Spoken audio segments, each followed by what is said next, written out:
अस्सलाम वालेकुम स्टूडेंट्स।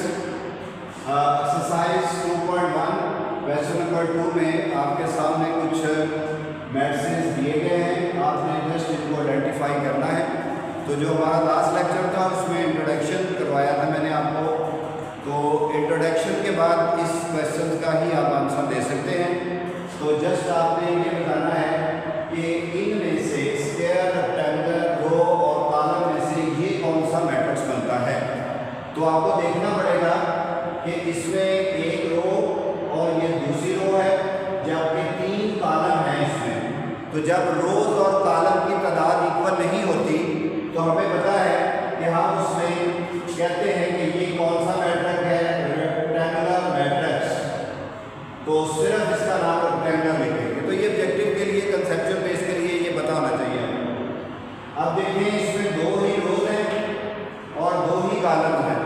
तो जिसमें रोज और कॉलम इक्वल होते हैं वो कौन सा मैट्रिक्स होता है, स्क्वायर मैट्रिक्स है। तो हम इसको यहाँ पर स्क्वायर का नाम देंगे, स्क्वायर मैट्रिक्स। तो जिसका एक ही कॉलम हो, जिसका एक ही कॉलम हो तो वो डेफिनेटली हमें ढूंढना है कि ये कौन सा मैट्रिक्स होगा, फिर कॉलम मैट्रिक्स। इसके आगे आप जस्ट कॉलम मैट्रिक्स लिख देंगे, आइडेंटिफाई करना है। इसमें देखें तो इसमें भी 3 रोज हैं और 3 ही कॉलम हैं। तो रोज और कॉलम की तादाद इक्वल हो गई, तो ये कौन सा मैट्रिक्स होगा, स्क्वायर मैट्रिक्स होगा। इसको आप स्क्वायर लिखेंगे मैट्रिक्स, ठीक है। अब देखा जाए तो इसमें एक ही रो है, एक ही रो तो ये रो मैट्रिक्स कहलाता है। और ये हमारे पास एक ही रो है और एक ही कॉलम है, रो भी एक है और कॉलम भी एक है। तो ये कौन सा मैट्रिक्स होगा, फिर स्क्वायर मैट्रिक्स होगा। इसके मुताबिक आपने जवाब देने थे, जो आपको मैट्रिक्स दिए गए हैं उसके मुताबिक आपने आइडेंटिफाई कर लिया है कि ये कौन कौन सा मैट्रिक्स था। और ये पॉइंट जो है वो आपके लिए ऑब्जेक्टिव के लिए बड़ा अहम है कि आपने आइडेंटिफाई करना है। बात समझ आ गई।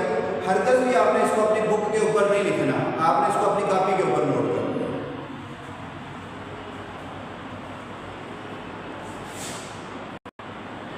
क्वेश्चन नंबर 3 में भी आइडेंटिफिकेशन है, बट आइडेंटिफिकेशन का आंसर आपने इनके पूछे हुए क्वेश्चन में से देना है। आपके पास अगर देखें तो उसने अपर और लोअर ट्रायंगल भी कहा है। अब वैसे देखा जाए तो 3 रोज हैं, 3 कॉलम है, तो ये स्क्वायर मैट्रिक्स बन रहा है। बट उसने क्वेश्चन में स्क्वायर मैट्रिक्स नहीं पूछा, इसलिए हम स्क्वायर के बारे में नहीं सोचेंगे। बात समझ आ गई ना। जो पूछा है उसके मुताबिक आइडेंटिफाई करना है। तो आप गौर करें कि ये नीचे ट्रायंगल नहीं बन रही है, देखिए जरा ये वाली, ये नीचे बन रही है। तो नीचे ट्रायंगल बने तो कौन सी थी, वो लोअर का हमारे पास ट्रायंगल होगी, तो इसको हम लोअर ट्रायंगल मैट्रिक्स कहेंगे। तो ये लोअर ट्रायंगल मैट्रिक्स कहलाएगा।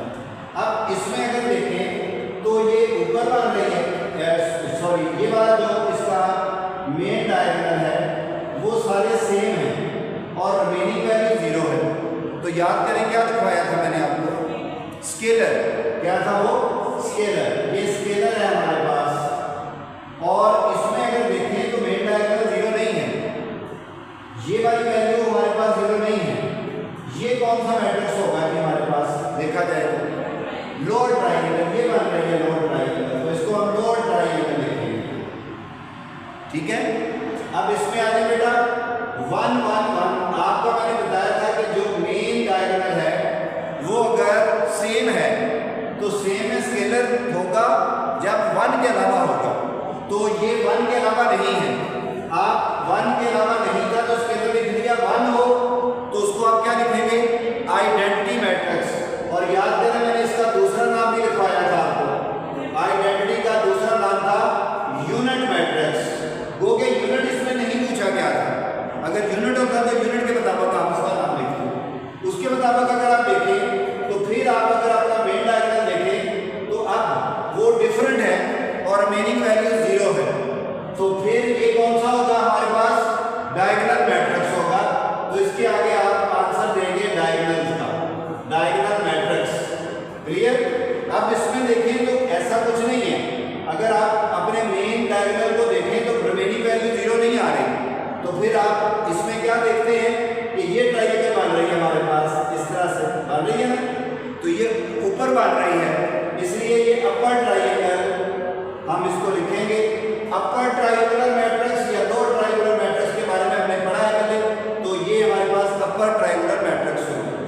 अब इसके बारे में अगर बात करें तो बेटा ये देखा जाए तो ये कौन सा मैट्रिक्स बनता है? क्या अगर आप इसको देखें और मेनी वैल्यू 0 है, रिमेनिंग वैल्यू क्या है? 0 है, तो बेटा नीचे अगर 0 देख लें, ऊपर अगर 0 देख लें तो लोअर अपर ना देखिएगा, बल्कि आप कहिएगा कि हमारी जो मेन डायगोनल की वैल्यू है वो डिफरेंट है। 2 सेम तो हो सकती है, 3 सेम नहीं हो सकती। 2 सेम हो गई है, 3 सेम हो जाएगी तो स्केलर बन जाएगा। 3 सेम 1 वाली हो जाएगी तो वो आइडेंटिटी या यूनिट मैट्रिक्स बन जाएगी। तो ये फिर आपके पास डिफरेंट है, तो डिफरेंट में आपको पता क्या होता है? डायगोनल, तो इसको आप डायगोनल मैट्रिक्स लिखेंगे। अब आ जाएंगे, ये आपका मेन डायगोनल जो है वो सेम है, तो सेम आ जाए तो क्या लिखेंगे? इसको स्केलर मैट्रिक्स लिखेंगे जी। इसको भी बेटा आपने अपनी बुक के ऊपर इंडिकेट नहीं करना, बल्कि आपने अपनी कॉपी पे इसको इंडिकेट करना है। क्वेश्चन नोट करने, बुक के ऊपर ये चीज हरकत नहीं लिखनी, वरना वो रट्टा लग जाएगा।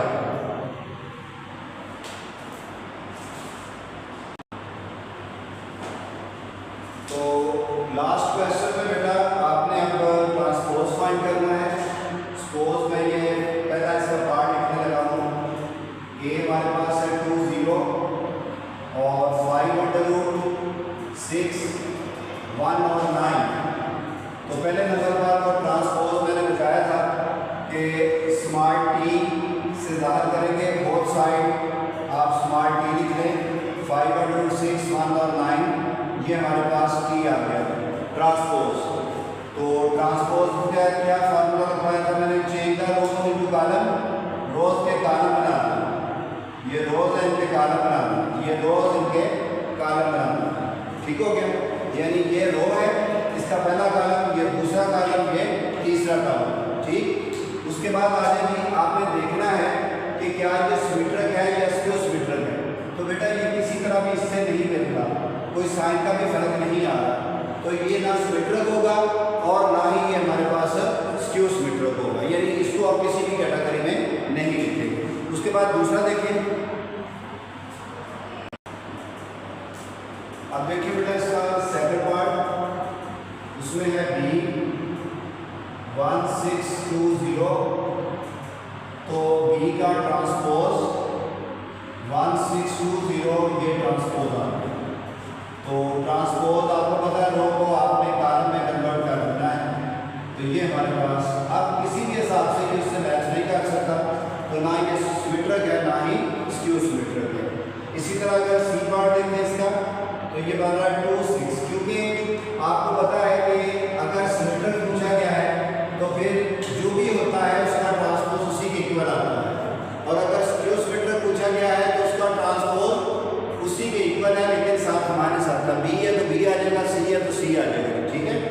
तो अब ये हमारे पास है 2 6 और 9 2, तो इसका बेटा आपने ट्रांसपोज लेना है।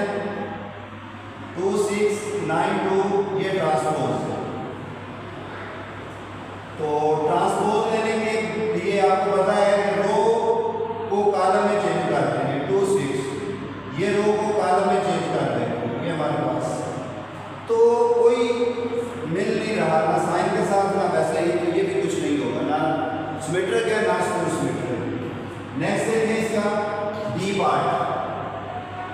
डी पार्ट में 0 1 9 -1 0 5 -9 -5 और 0, और डी का ट्रांसपोज ले लिया, दोनों तरफ इंडिकेट कर दें ट्रांसपोज, -1 0 5 -9 -5 0, और ये ट्रांसपोज।